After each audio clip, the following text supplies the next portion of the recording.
Anwar Usman dicopot dari Ketua MK tapi masih menjabat sebagai Hakim Konstitusi atau masih di MK. Anwar menyebut ia pantang mundur dan membantah terlibat konflik kepentingan. Apakah Anwar akan tetap punya pengaruh di antara hakim lainnya? Kami bahas bersama Prof. Susi Dwi Haryanti, pakar hukum tata negara Universitas Padjadjaran. Prof. Susi, terima kasih sudah bergabung di Sapa Indonesia malam hari ini. Terima kasih Mbak, selamat malam. Baik, Prof tadi dalam pernyataannya merespon soal putusan dari MK yang mencopot Anwar Usman sebagai Ketua Mahkamah Konstitusi. Anwar membantah bahwa ia terlibat konflik kepentingan. Ia menyebut tidak ada sama sekali konflik kepentingan dalam putusan Undang-Undang Pemilu nomor 90. Apa tanggapan Anda soal ini?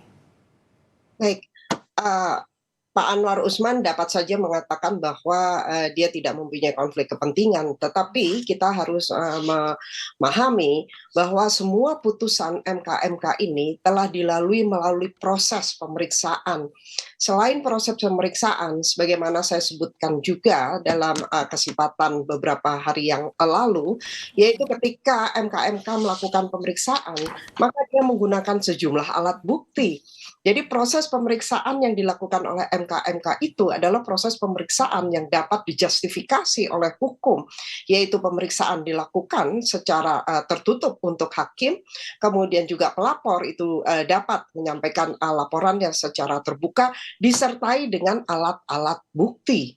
Oleh karena itu, ketika Pak Anwar Usman mengklaim bahwa tidak terlibat di dalam konflik kepentingan, maka mengapa itu tidak kemudian pada saat dilakukan pemeriksaan oleh MK? Namun kenapa dinyatakan justru setelah putusan itu turun? Nah, kalau kemudian beliau dinyatakan terbukti melanggar, memang ketentuan sebagaimana disampaikan oleh dissenting opinion Profesor Bintan, kalau Pak Anwar Usman dinyatakan pemberhentian tidak dengan hormat, maka kepadanya memang wajib diberikan kesempatan untuk melakukan pembelaan diri di dalam forum MK banding. Nah, kalau memang beliau akan menggunakan ini, tetapi MK banding itu tetap harus dibentuk terlebih dahulu dengan komposisi yang pasti berbeda. Apakah komposisinya akan sama gitu nanti di dalam ketentuan PMK nomor 1 tahun 2023 apakah akan dilakukan perubahan, dan itu salah satu perintah kan rekomendasi dari putusan MK kemarin. Nah, jadi kalau Pak Anwar Usman kemudian menyatakan bahwa dia merasa tidak melakukan apa yang dinyatakan di dalam putusan MK itu, saya mengatakan bahwa ketika Pak Anwar Usman melakukan klaim-klaim semacam itu, saya mengatakan sebagai bahwa extraordinary claims itu membutuhkan extraordinary evidence. Jadi pembuktiannya ya. iya, pembuktian. Jadi beliau tidak bisa hanya sekedar mengatakan klaim bahwa saya tidak mempunyai konflik of interest, saya tidak bermaksud untuk mendesain dan lain-lain. Nah, yang saya katakan extraordinary claims require extraordinary evidence. Nah, silahkan Pak Anwar untuk membuktikan klaim yang sudah beliau sampaikan tadi siang. Baik, dalam respons yang disampaikan oleh Anwar Usman menyatakan bahwa saya tetap patuh norma dan asas yang berlaku, dan terkait dengan konflik kepentingan disebutkanlah beberapa putusan dari era kepemimpinan Profesor Jimli, Pak Mahfud MD, kemudian juga Ketua Mahkamah Konstitusi lainnya. Anwar Usman menyebut dengan jurisprudensi di atas, penanganan perkara Undang-Undang Pemilu nomor 90, apakah sebagai Hakim Konstitusi dan Ketua MK saya harus mengingkari putusan-putusan terdahulu karena tekanan publik? Apa saya harus mundur dari penanganan perkara itu demi menyelamatkan diri sendiri? Apa maknanya untuk Anda, Prof? Bagi saya, Pak Anwar Usman ketika menggunakan putusan-putusan Mahkamah Konstitusi terdahulu sebagai jurisprudensi, kemudian dikaitkan dengan putusan yang sekarang mengenai yang bersangkutan, maka saya mengatakan bahwa Pak Anwar Usman itu melakukan cherry picking. Jadi hanya mengutip putusan-putusan MK terdahulu yang baginya itu menguntungkan dirinya. Mengapa hal semacam itu tidak digunakan juga oleh Pak Anwar Usman ketika memeriksa putusan nomor 90 yang dikatakan bahwa itu adalah biasanya open legal policy? Mengapa itu tidak digunakan? Nah, jadi menggunakan putusan-putusan MK atau jurisprudensi MK hanya untuk kepentingannya diri sendiri, itu adalah sebuah pilihan yang menurut saya itu cherry picking, dan itu tidak dapat dibenarkan secara hukum menurut saya, Oke. gitu.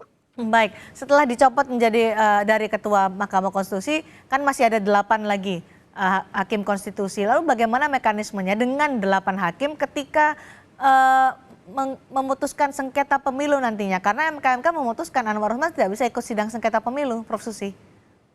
Betul. Jadi menurut ketentuan di dalam Undang-Undang MK, minimal putusan itu kan 7, diambil oleh 7 hakim.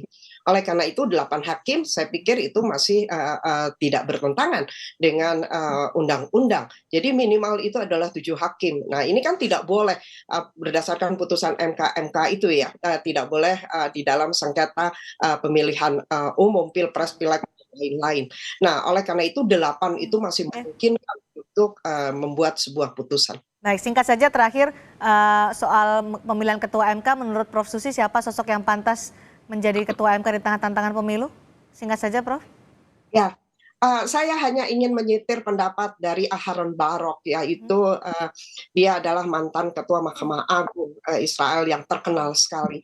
Aharon Barok itu mengemukakan apa sih kriteria menjadi seorang hakim yang baik atau the good judge. Hakim itu harus dapat menjembatani gap antara realitas sosial dan hukum. Kemudian yang terpenting, dia harus mampu melindungi konstitusi dan nilai-nilai yang terkandung di dalamnya.